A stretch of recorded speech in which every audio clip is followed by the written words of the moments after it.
Puji Tuhan, selamat pagi Bapak Ibu Saudara. Pagi hari ini ah, saya nggak bisa onsite karena habis ini langsung berlanjut dengan Zoom berikutnya.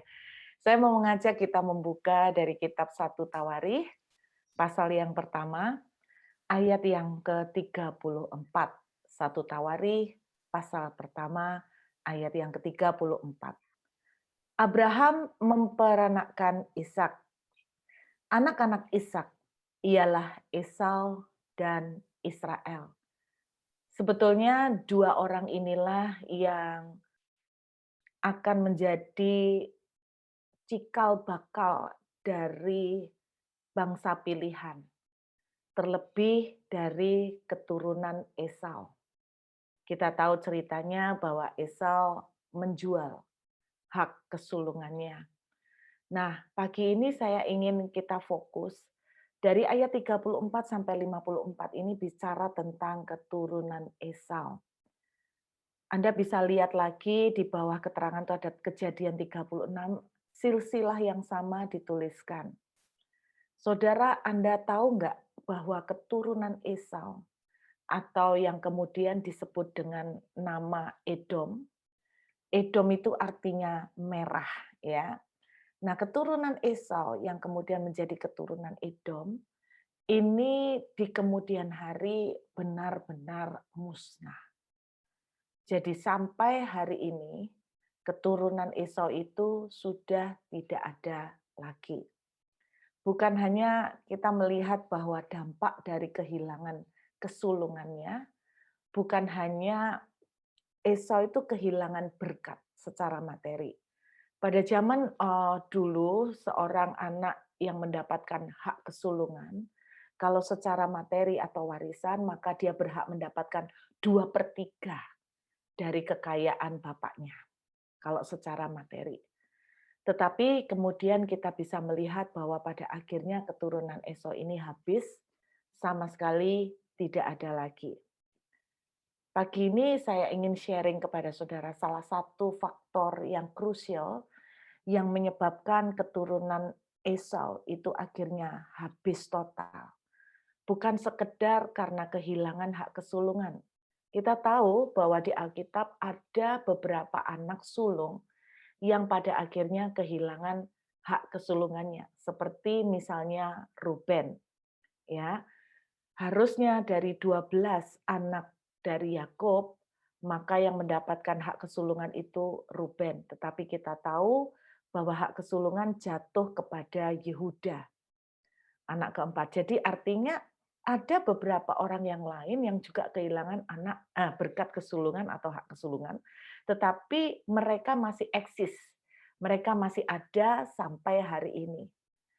Mereka bukan binasa total sama sekali, tidak ada kehadirannya di muka bumi, tetapi keturunan Esau betul-betul sudah tidak ada lagi, sudah tidak eksis lagi. Pertanyaannya gini, apakah penyebabnya? Apakah yang membuat keturunan Esau itu tidak ada lagi? Saya menemukan bahwa ada satu sifat yang dimiliki oleh Esau dan keturunan, yang terutama pada keturunannya, buat suku atau keturunan Esau itu benar-benar hilang. Ada satu kitab yang khusus membahas keturunan Esau, nanti yang kelak kalau kita sampai di kitab ini kita akan membahas lebih detail. Tetapi sekarang saya ajak lihat sebentar, yaitu kitab Obadja. Saudara, kitab Obadja merupakan satu kitab di mana membicarakan tentang kegagalan dan kutuk dan penghukuman yang disampaikan oleh Tuhan untuk keturunan Esau atau untuk suku atau bangsa Edom. Kita lihat Obadja 1. Tapi saya mau fokus pagi ini pada salah satu sifat, satu tabiat yang dimiliki oleh keturunan Esau yang membuat mereka pada akhirnya habis total di atas muka bumi. Obadja pasal 1 ayat yang ke-10 dan ayat yang ke-11. Karena kekerasan terhadap saudaramu Yakub, maka celah akan meliputi engkau, dan engkau akan dilenyapkan untuk selama-lamanya. Pada waktu engkau berdiri di kejauhan, sedang orang-orang luar mengangkut kekayaan Yerusalem, dan orang-orang asing memasuki pintu gerbangnya dan membuang undi atasnya, engkau pun seperti salah seorang dari mereka itu. Saudara, Alkitab mengatakan Tuhan memberikan hukuman, engkau akan dilenyapkan untuk selama-lamanya. Nah, saya mau tunjukkan dulu, Anda tahan di ayat ini, karena saya melihat begini, pada waktu Esau itu kehilangan hak kesulungannya, dia sampai menangis, meminta kepada bapaknya untuk mendoakan berkat. Dia tanya sama bapaknya, tidak adakah sisa-sisa berkat yang Bapak bisa berikan kepada saya? Tidak adakah lagi sisa doa blessing yang bisa Bapak berikan buat saya? Sampai menangis geru-geru katanya ya. Kita lihat Kejadian 27, yuk kita lihat sebentar. Kejadian pasal yang ke-27. Nah, kalau Anda lihat judulnya Yakub diberkati Ishak sebagai anak sulung. Nah, Anda lihat Kejadian 27. Ketika akhirnya Yakub memberkati, Yakub istilahnya diberkati dengan hak kesulungan, diberkati ditumpangi tangan oleh bapaknya. Kemudian Esau menyadari bahwa dia telah kehilangan itu, dia meminta kepada bapaknya. Yuk kita lihat sebentar ayat yang ke-36. Kejadian 27 ayat 36. Kata Esau, bukankah tepat namanya Yakub? Karena ia telah 2 kali menipu aku, hak sulunganku telah dirampasnya. Dan sekarang dirampasnya pula berkat yang untukku. Lalu katanya, apakah Bapak tidak mempunyai berkat lain bagiku? Lalu Ishak menjawab Esau, sesungguhnya telah kuangkat dia menjadi tuan atas engkau, dan segala saudaranya telah kuberikan kepadanya menjadi hambanya, dan telah kubekali dia dengan gandum anggur. Maka kepadamu apalagi yang dapat kuperbuat ya anakku? Jadi Anda bisa melihat ini setelah doa hak kesulungan dikasih, berkatnya semua dibrolkan 100% kepada Yakub. Sampai Esau bilang, "Enggak ada sisanya buat saya kah?" Bukan ini yang menyebabkan keturunan dari Esau itu binasa. Kita lihat ayat 39. Lalu Ishak ayahnya menjawabnya, sesungguhnya tempat kediamanmu akan jauh dari tanah gemuk di bumi. Nah, ini bicara tentang kalau tanah gemuk bicara tentang subur ya. Jadi ini bicara tentang kekeringan dan jauh dari embun dari langit di atas. Jadi ini masih bicara tentang kondisi yang kering. Engkau akan hidup dari pedangmu, istilahnya banyak perang, dan engkau akan menjadi hamba adikmu.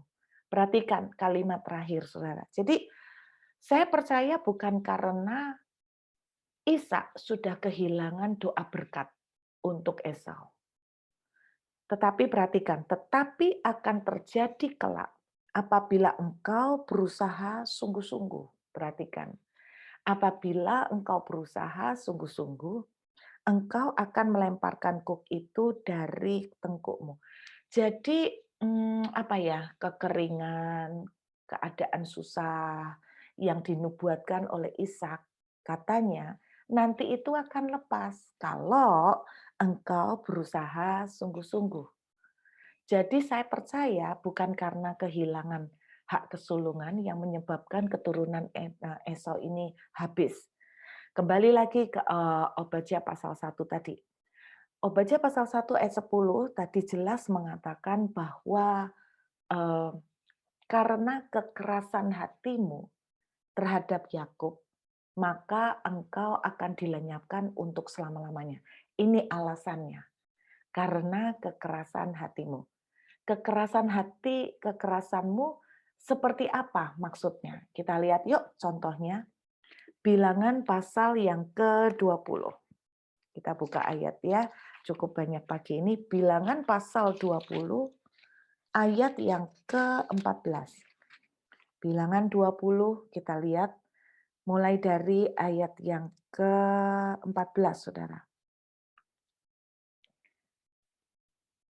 Pada waktu Bilangan 20 ayat 14 Anda lihat judulnya ya. Edom menolak permintaan orang Israel melalui negerinya. Edom bicara tentang keturunan Esau. Ini anak-anak cucunya.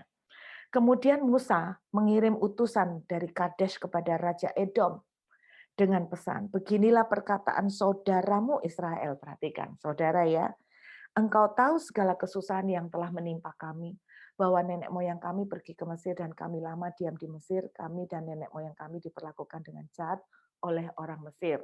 Dan bahwa kami berteriak kepada Tuhan, Ia mendengarkan suara kami, dan seterusnya. Perhatikan ayat 17. Izinkanlah kiranya kami melalui negerimu. Kami tidak akan berjalan melalui ladang-ladang dan kebun anggurmu, dan kami tidak akan minum air sumurmu. Jalan besar saja akan kami jalani dengan tidak menyimpang ke kanan atau ke kiri sampai melalui batas daerahmu. Ayat 18, tapi perhatikan. Tetapi orang Edom berkata kepada mereka, tidak boleh kamu melalui daerah kami. Nanti kami keluar menjumpai kamu dengan pedang. Nah saudara, berkali-kali orang Israel itu meminta tolong, tetapi orang Edom itu dalam tanda kutip jahat sama orang Israel. Kenapa orang Israel itu terus-menerus diserang oleh orang Edom? Jadi bertahun-tahun orang-orang Edom itu memusuhi orang Israel. Bertahun-tahun mereka itu membenci orang Israel. Dan akhirnya apa yang terjadi? Bertahun-tahun mereka sering kali berusaha untuk menjegal orang Israel. Ketika orang Israel ada di pembuangan, digiring ke pembuangan, orang-orang Edom bersukacita. Bahkan mereka ikut dengan golongan musuh untuk menyusahkan orang-orang Israel. Itu yang terjadi bertahun-tahun. Jadi kenapa ini terjadi? Saya percaya begini. Anda ingat cerita bahwa ketika Esau marah, beberapa waktu kemudian setelah beberapa tahun lewat, Yakub kepingin balik kepada Esau, menemui Esau, tapi dia takut untuk dibunuh. Tetapi kita lihat ceritanya, kita membaca ceritanya bahwa Esau itu akhirnya memeluk Yakub, memberkati Yakub, nangis ketemu adiknya. Jadi Esau sendiri sudah mengampuni, Esau sendiri sudah melepaskan pengampunan buat Yakub adiknya. Tapi Anda lihat keturunannya tidak. Keturunannya tidak pernah mengampuni keturunan dari Yakub atau keturunan dari Israel. Ratusan tahun keturunan dari Esau terus-menerus dikuasai oleh kebencian.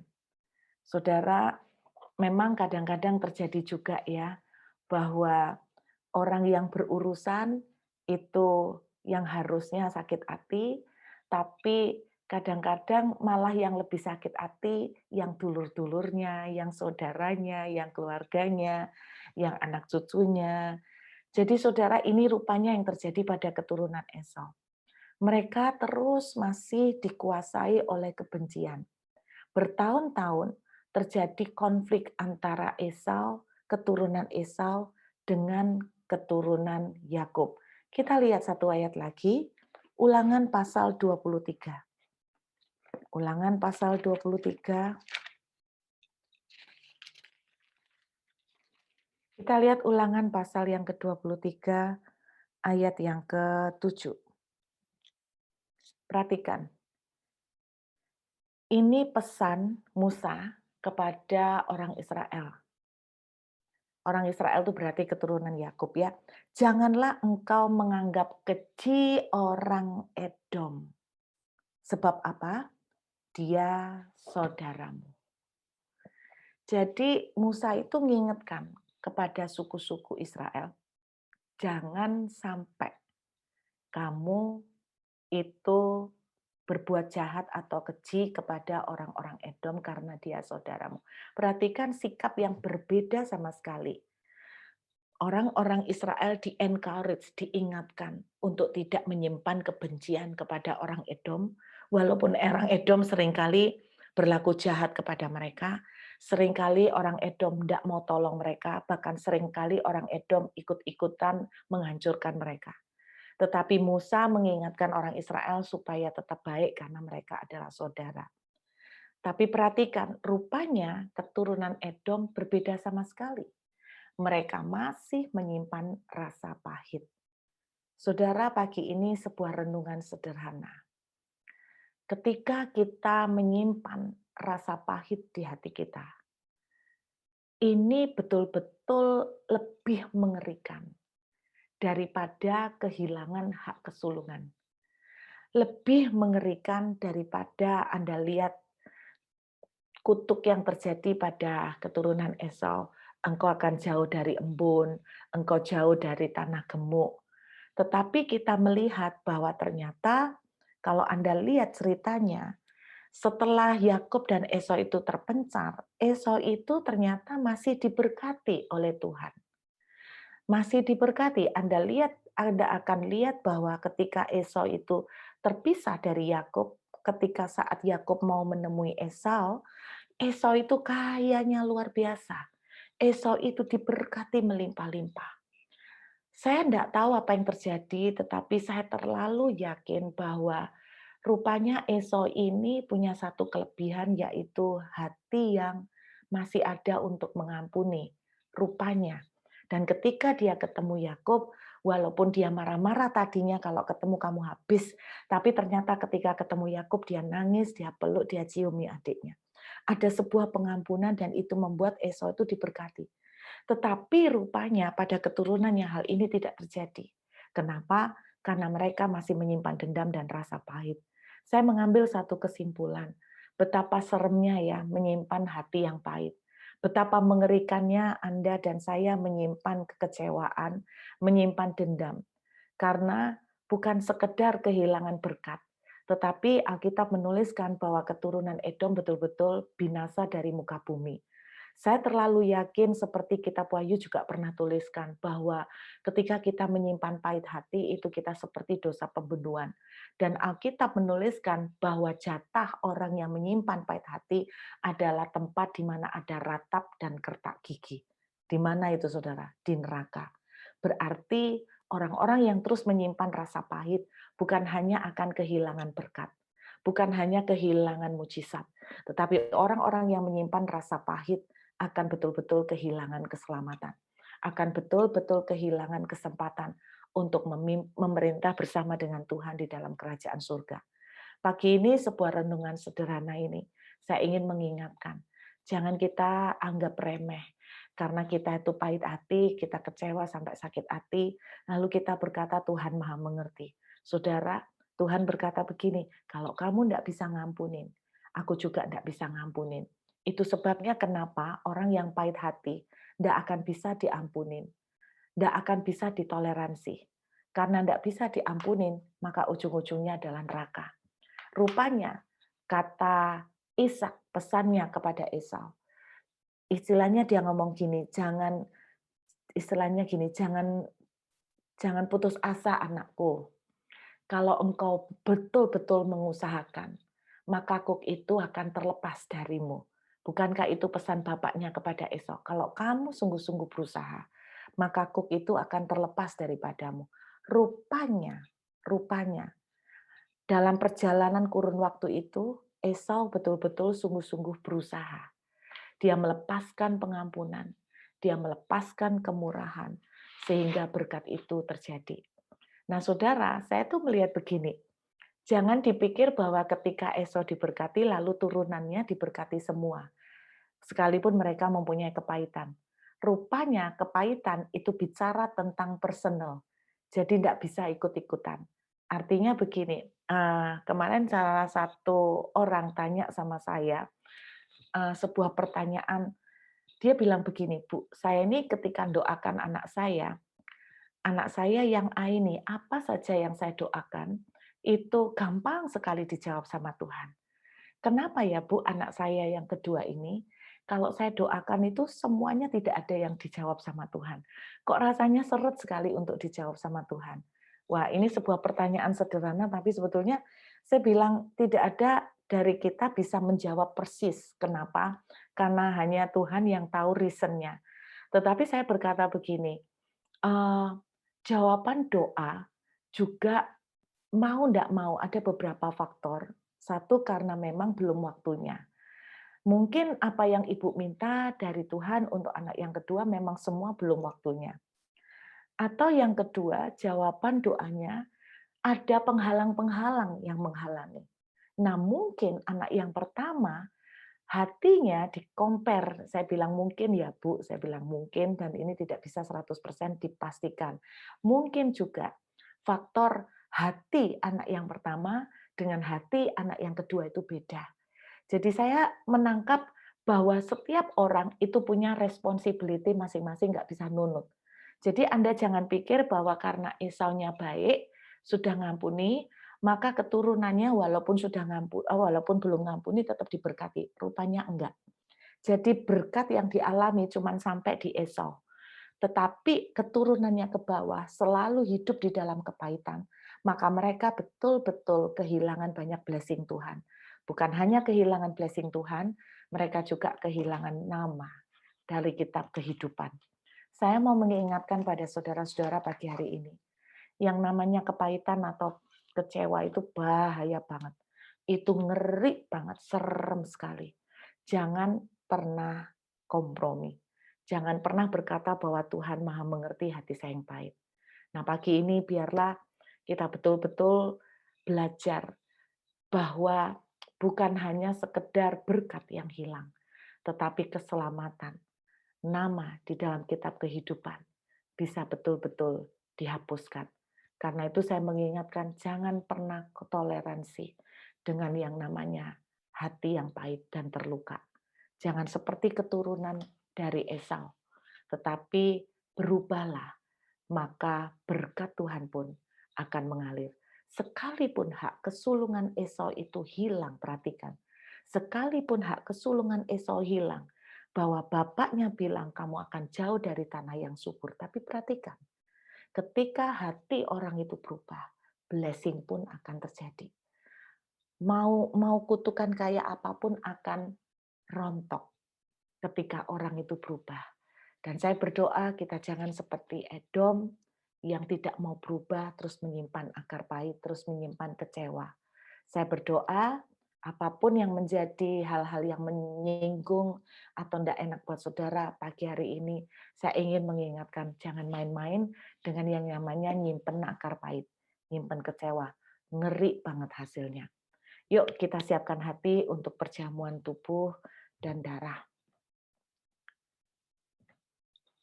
Terima kasih Tuhan, terima kasih Yesus. Mari sama-sama kita angkat roti di tangan kanan kita. Haleluya. Bapa, inilah tubuh-Mu yang dipecah-pecah bagi kami. Kami percaya kami koinonia dengan tubuh Yesus. Saat kami makan, tubuh-Mu yang tinggal di dalam kami.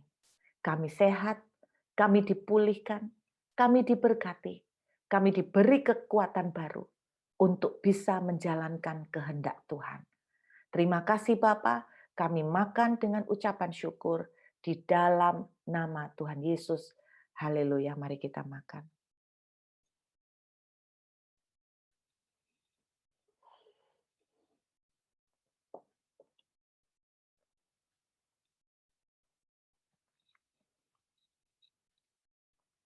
Mari kita angkat anggur di tangan kanan kita.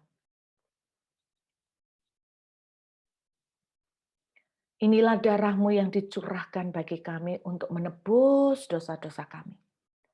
Menghapuskan kutuk. Kalau ada di antara kami memiliki hati yang pahit pagi ini, Tuhan, saat kami koinonia dengan darah-Mu, kami boleh didamaikan kembali dengan surga.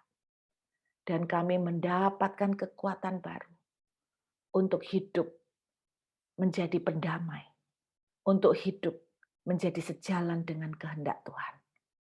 Saat kami minum, kami percaya kami manunggal dengan darah Yesus. Bukan darah yang penuh dengan kemarahan, tapi darah seperti yang Yesus lakukan. darah penuh dengan pengampunan sampai garis akhir. Darah yang bisa mengatakan, ya Bapa ampuni mereka, sebab mereka tidak tahu apa yang mereka berbuat. Saat kami menjadi satu dan manunggal dengan darah Yesus, kami beroleh kekuatan baru untuk hidup damai dengan Tuhan.